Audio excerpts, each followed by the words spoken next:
我被老爸忽悠去竞争对手公司当卧底，本着糊弄父母的想法去面试。巧合的是，竞争对手公司女总裁竟然是我的网恋女友。老爸，你在开什么玩笑？我可是富二代，你竟然让我去纳雪数码电器公司当卧底！儿子，纳雪数码电器这段时间发展迅猛，照着趋势下去，将来肯定能超越咱们公司。市场的蛋糕就只有这么大，他们多吃一口，我们就少吃一口。所以这和我有什么关系？儿子，公司迟早是你的，怎么和你没关系？你们可以派秘书王明去啊。咱们公司有多少人，每个人叫什么名字，对方都一清二楚。而你一直在国外读书，我也没向外界透露过你的身份，所以你是最合适的人选。老爸、老妈，我才刚毕业，还没好好享受富二代的生活呢。儿子，你也不想以后出去旅游只能住1000块钱1晚的酒店吧？石小蒲眼中闪过一丝绝望。没事的，儿子，你不想去，我们也不会勉强。以后大不了1个星期只吃一次帝王蟹。那就这样，今天的事情就当你爸没说过。面对两人的步步紧逼，石小蒲感到无可奈何。老妈，你能不能别装了？我同意还不行吗？沈一瞬间恢复到以往的模样，笑嘻嘻地看着儿子。那可就说定了，你去纳雪数码电器当卧底，假以时日，等他们公司被你爸全方位碾压，就给你5个小目标去挥霍。我知道了。换做平时，老爸老妈承诺给他5个小目标，他会欣喜若狂，但今天却高兴不起来。对了，那我怎么入职对方公司？投简历，然后面试。那要是对方公司不录取我呢？这时，一个念头在石小蒲的心中产生：反正我不做准备，就算简历通过，面试肯定也会被刷下来，到时候就没有理由不去上班了。你尽力就行。那我就先回房间了。跟父母打了声招呼，石小蒲就回房间了。依依，你这演技太强了，今天真的辛苦你了。我辛苦什么？辛苦的是儿子。等儿子完成任务，你必须兑现你的承诺，听见了没有？是，我不但给儿子5个小目标，凡是儿子想要的，一律都给他安排上。这还差不多。石小蒲房间里，石小蒲投递完简历后，他点开和困困熊的聊天界面。在干嘛呢？这个困困熊是他的网恋女友，1年前两人通过玩一个叫做金铲之翼的游戏相识的。宝宝，我在上班呀，找我是有什么事吗？1年前两人认识的时候，石小蒲就知道他已经上班了，还知道他上班的地点就在沙市，也是因为他石小蒲才回到了沙市。我准备去上班了。宝宝，你准备去哪家公司上班呀？纳雪数码电器公司，不知道你听过没有？那你简历投了吗？投了，也不知道有没有面试机会。你这么优秀，肯定会有的。怎么办？等等，我紧张什么？他又不知道我是他的网恋女友，而且他也才刚投简历，还没有入职呢。想到这里，苏婉婷给秘书汪晴打去电话。苏总，有什么吩咐？你去人事问一下，今天有多少人投递了简历？好的，我马上去。3分钟后，汪晴电话打了过来。苏总，我问了，今天有4000人投递了简历。4000人，这么多。苏婉婷一时有些头疼，她并不知道网恋男友真名叫什么。他好像是利普大学毕业的，这个大学在国外也不是什么很有名的学校，应该能缩小一些范围。你问一下，有几个是利普大学毕业的？几分钟后，苏总，有4个是利普大学毕业的。好，你通知一下这4个人，明天11点来公司，我明天亲自去面试他们。好的，苏总。我被老爸忽悠去竞争对手公司当卧底，本着糊弄父母的想法去面试。巧合的是，竞争对手公司女总裁竟然是我的网恋女友。第2天，石小蒲刚来到车库，就看到老妈沈依依早已在车库等自己了。儿子，是不是准备去面试呀？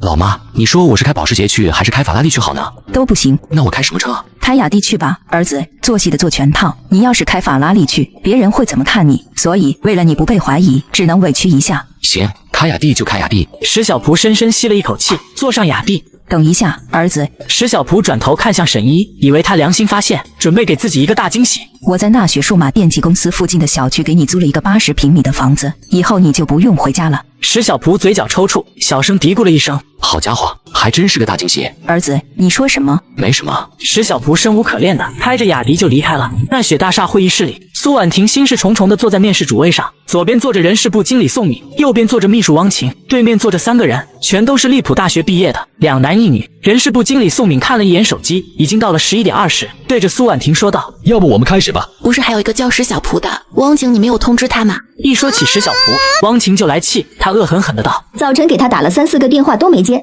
，10点半才打通，他还问我为什么不早点提醒他。这种人既没有素质，也没有时间观念，就算招进来也没什么用。所以话还没说完，突然石小蒲气喘吁吁的走了进来。不好意思，我来晚了。你怎么一点时间观念都没有？现在都11点20了。真不好意思，昨天睡得比较晚。苏总最讨厌别人找借口，这个叫石小蒲的人肯定会被苏总骂一顿，然后赶出会议室。行了，你坐对面去吧，这就算了。石小蒲找了个位置坐下来。好了，人已经到齐，我给你们介绍一下，我叫宋明，是纳雪数码电器公司的人事部经理，而我身旁的这位是公司的总裁苏总苏婉婷。宋明指着苏婉婷向众人介绍，对面三人倒吸一口凉气，唯独石小蒲脸上没有任何表情。这气质，难道他就是我的网恋男友？好了，现在开始面试，下面我会问你们几个问题，然后按照你们回答的内容打分。对面4个人齐刷刷点了下头。第一个问题，请你们依次阐述一下为什么会选择我们公司。从左边第一个男生开始吧。贵公司在行业处于顶峰，我作为求职者希望有一个可以发展自己的好平台。然后第2个、第3个依次回答，他们的答案虽然不是很完美，但也还算得上中规中矩。轮到石小蒲时候，他清了下嗓子，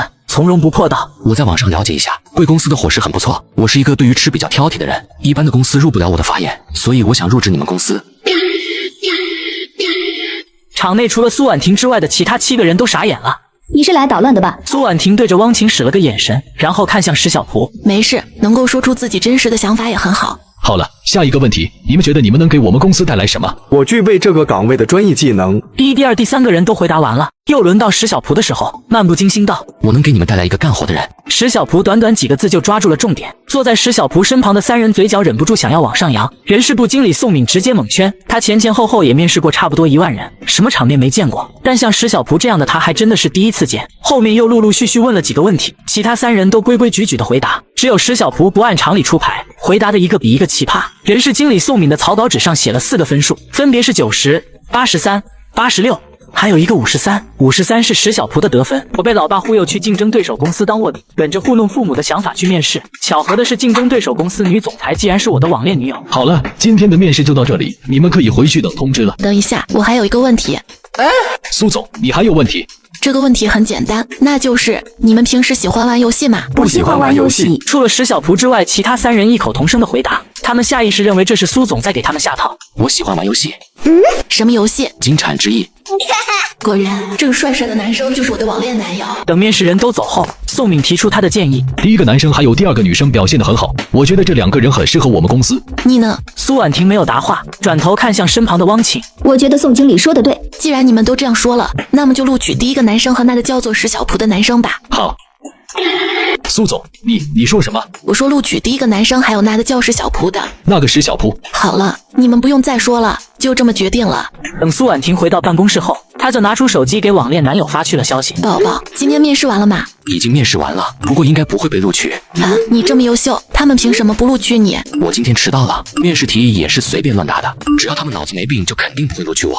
还有，就算录取我了，我也不怎么想去。为什么？给我面试的那个女总裁特别凶，我一点都不喜欢。那个女总裁凶你了？是啊，我不过就迟个到，她竟然对着我摆出一副臭脸。也许她并不是有意的，管她有没有意，反正我就是不喜欢她。苏婉婷不知道该怎么帮着自己解释，只好换了一个话题。那她长得好看吗？长得倒是很漂亮。如果她要你当她男朋友，你愿不愿意？不愿意，打死我都不愿意。豫园别墅里，沈依依坐在沙发上玩着手机，突然抬头看向石天花，眼神中充满了担忧。天华，你说儿子今天的面试会不会通过？你也不看看他是谁的儿子，肯定会通过的。可我怎么觉得儿子不会认真去面试呢？就在这时，石小蒲步伐沉重，沮丧着脸回来了。儿子，怎么了？面试还顺利吗？沈依依看着儿子脸上的表情，她隐约感觉到了一丝不妙。妈，我对不起你，今天面试有点紧张，没表现好，估计不会被录取。没录取就没录取，大不了再想其他办法。可是没事的，儿子，你不用自责，我们不会怪你的。一阵手机铃声打破了这祥和的气氛。儿子，是不是你手机响了？好像是的。那你快接电话吧。你好，我是闹雪数码电器公司人事部的常员，恭喜你通过我们公司的面试，请于明天早晨9点之前来公司报到。我被老爸忽悠去竞争对手公司当卧底，本着糊弄父母的想法去面试，巧合的是竞争对手公司女总裁竟然是我的网恋女友。你好，我是闹雪数码电器公司人事部的常员，恭喜你通过我们公司的面试，请于明天早晨9点之前来公司报到。什么？你说什么？我说你已经通过我们公司的面试，明天早晨9点来人事报到。哦，那就不打扰了，祝你生活愉快。儿子，谁给你打的电话？还能是谁？那雪数码电器公司的人呗。那雪数码电器，所以你这是被录取了。石小蒲微微点了下头。你看看，我就说儿子肯定会被录取吧。沈依依没有搭理石天花，疑惑不解道：可是你刚刚不是还说自己没发挥好吗？怎么现在又被录取了？可能是因为给我们面试的女总裁看我长得帅。那个苏婉婷，是的，儿子，我可听说这个苏婉婷没有男朋友，要不你去把她搞到手？不行，为什么？他太凶了。也是，女人太凶了是不好。说话间，石天花悄悄瞥了沈依一眼。你什么意思？说我凶是吧？没有。那你刚刚瞥我一眼干嘛？有吗？家里可是有监控的，你要是不承认，我就去看监控了。行，看监控就看监控。随后，两人一同朝着楼上走去。石小蒲看着父母离去的背影，笑了笑。他知道老妈这是在和老爸开玩笑。就在这时，石小蒲的网恋对象打来了电话。宝宝，你有没有收到录取通知？收到了，不过你怎么知道我被录取了？一般的公司都会在这个时间段发录取通知的。你真的被录取了？当然真的。你这么优秀，我就知道你肯定会被录取的。我面试表现的那么差都能被录取，这样的公司真的不会倒闭吧？我公司录取他，竟然还来诅咒我的公司会倒闭。哼，要不是看在他是自己男友的份上，非得把他安排去扫厕所。你别这样说自己，我觉得你很厉害，很优秀。我感觉他们并不是因为我优秀才录取我的，他们肯定是被我帅气的外表给征服了。我就没见过你这么不要脸的。我怎么不要脸了？哪有人自己夸自己帅的？要不我们见一面，这样你就知道我长得帅不帅了。我也想见你，但现在还不是时候。好啦，我保证1个月之内肯定会和你见面。真的？真的。我被老爸忽悠去竞争对手公司当卧底，本着糊弄父母的想法去面试。巧合的是，竞争对手公司女总裁竟然是我的网恋女友。第二天早上，我起了个大早，赶在8点59到达奈雪数码电器公司。询问同事后，我找到了昨天打我电话的常源。此时常源正专心致志地看着电脑，完全没注意到站在一旁的我。我小心提醒道：“你好，我是来报道的新员工。”常源抬头看向我，但脸上的表情没有任何变化。入职的东西准备好了吗？准备好了。随后，我把早已准备好的身份证、学历证等入职需要的材料拿出来，放在面前的桌子上。你去那边休息区坐一会吧，办入职可能需要一点时间。好的。我应了一声，就往休息区走去。休息室里坐着20多个人，这些人都是昨天通过面试招进来的新员工。昨天和我一起面试的一个男生也在这里，同时那个男生也注意到了我。男生瞳孔放大，惊讶的下巴都快要掉下来了。看你这表情，是不是很惊讶？为什么我会被录取？男子点了点头。说实话，我也很惊讶，不知道这个公司是不是有什么毛病啊？虽然我这样说，但男子并没有相信我的话。毕竟一个公司不会无缘无故招一个面试捣乱的人。就在这时，总裁秘书汪晴拿着一张表走了进来。那个叫石小蒲的，我带你去见你的领导。什么情况？他比我们后来，还比我们先入职，而且还是总裁秘书亲自带他去入职。这个叫石小蒲的到底是什么来头？总裁秘书长得这么好看，要是能成为我女朋友该多好啊！是啊，不过我听说这个公司长得最好看的是公司的总裁，也不知道总裁长什么样。总裁长什么样跟你有关系吗？难道总裁还能看上你一个新员工吗？我在他们议论声中朝着汪晴走了过去。不是说办理入职需要一段时间吗？怎么我的这么快？因为你是咱们公司重点培养的对象，你被分配到市场营销部2组，2组是市场营销部最好的组。重点培养对象，我又不是3岁小孩，这不就是给我画大饼吗？这个2组的领导肯定不是什么好人。谢谢王秘书，我会珍惜这个机会的。汪晴见我被他成功忽悠住了，脸上浮现出一抹得意的笑容。你得好好加油哦，不要辜负我们对你的期望。然后汪晴带着我来到了市场营销部。马主管，我给你介绍一下，这是你们组新来的员工，他的名字叫石小蒲。这小伙子长得这么帅，也不知道能不能受得住折磨。王秘书把他交给我，你就放心吧，我一定让他在我们2组好好工作的。石小蒲，那你就跟着马主管好好学习吧，我还有事，就先走了。好的，谢谢王秘书，我会好好学习，好好干的。我脑子有病才会好好干，好好把公司搞垮才是我来这里的目的。汪晴离开后，马德发脸上的笑容瞬间消失，把我带到一个布满了灰尘和杂物，看起来十分凌乱的办公位。这个以后就是你的工位了。这地方这么脏，能办公吗？脏，公司请你来是干活的，不是让你来享受的。你觉得脏，把它弄干净不就行了吗？这么大一个公司，连保洁都没有吗？